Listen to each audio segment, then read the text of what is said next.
अल्लाहु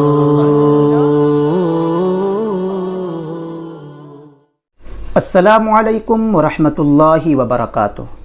मुअज़्ज़ज़ सामईन व नाज़रीन, दोबारा आप हज़रात के सामने हाज़िर हूँ ज़कात सीरीज़ का सेकंड एपिसोड लेकर। आज के इस छोटे से वीडियो में हम ज़कात के सिलसिले में दो तीन बातें समाअत करेंगे। पहला मसला ये है कि अगर कोई जॉइंट फैमिली है, उसमें 3 से 4 मेंबर ऐसे हैं जो कामकाज करते हैं और सैलरी उनकी जमा होती है, तो उसमें जो हेड होगा उसके ऊपर ज़कात फ़र्ज़ होगी या जितने भी सैलरीड हैं, कमाने वाले हैं, तमाम के ऊपर।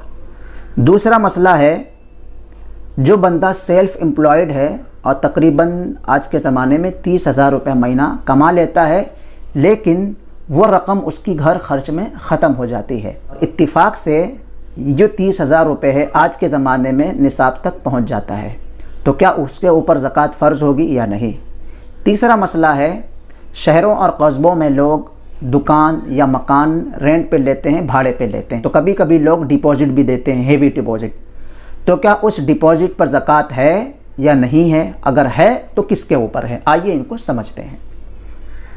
पहला मसला, जैसे एक जॉइंट फैमिली है, एक वालिद साहब, 2 बेटे, दोनों बेटे काम करने वाले हैं और एक बेटे की सैलरी तकरीबन 15,000 रुपये है और साल भर में वो तकरीबन लाख 1.5 लाख रुपए जमा कर लेते हैं, लेकिन वो रकम अपने वालिद को दे देते हैं क्योंकि घर के जो हेड हैं वो वालिद साहब हैं और ये बालिग हैं, कमा भी रहे हैं और इतना पैसा जमा भी हो रहा है जिसके ऊपर ज़कात वाजिब हो।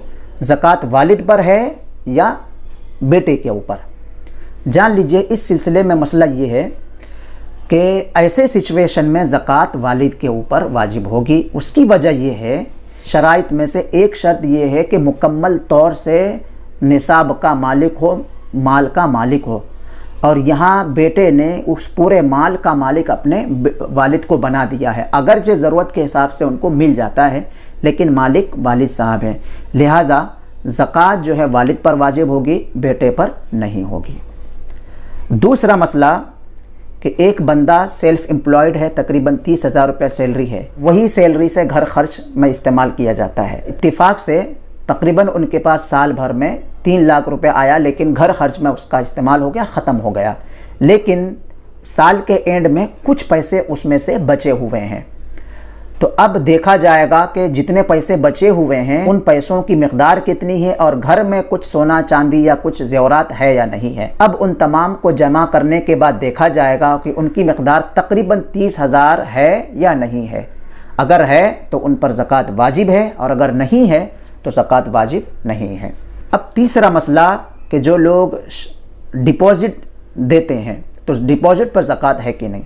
डिपॉज़िट पर ज़कात देना पड़ेगा, चाहे मकान के लिए आपने डिपॉज़िट दिया हो या दुकान के लिए, क्योंकि डिपॉज़िट एक किस्म का कर्ज़ है और उसके ऊपर ज़कात वाजिब होती है। जिस बंदे ने दिया है वहाँ से मिलने की पूरी उम्मीद है, तो इसी वजह से उसके ऊपर ज़कात अदा करना पड़ेगा। इस सिलसिले में एक मसला लोगों के जहन में बड़ा उठता है, वो ये है, कोई बिजनेसमैन है या कोई सैलरीड पर्सन है, साल भर में तकरीबन उसके पास 3 लाख रुपए या 4 लाख या 2 लाख रुपए जमा हो जाते हैं। साल भर की रकम में ज़कात अदा करना है या जिस टाइम पे ज़कात दे रहा है उस टाइम जितना पैसा है उसमें देना है?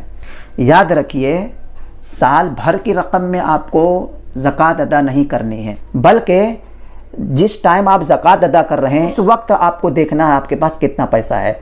अगर मिक़दार को पहुंच जा रहा है तो अदा करना है, नहीं पहुंच पा रहा है तो अदा नहीं करना है। इसी तरह बिजनेसमैन लोग भी हैं, तो साल भर का ऑडिट आपको नहीं देना है, बल्कि जब आप ज़कात अदा कर रहे हैं उस वक्त आपके पास कितना माल है, उस माल की आपको रकम अदा करनी है, ज़कात अदा करनी है। अगर इस सिलसिले में आपके जहन में भी कुछ और सवालात हैं, कमेंट बॉक्स में बताएँ ताकि आगे की वीडियो में इसी किस्म की रहनुमाई आप तक पहुँचाई जा सके।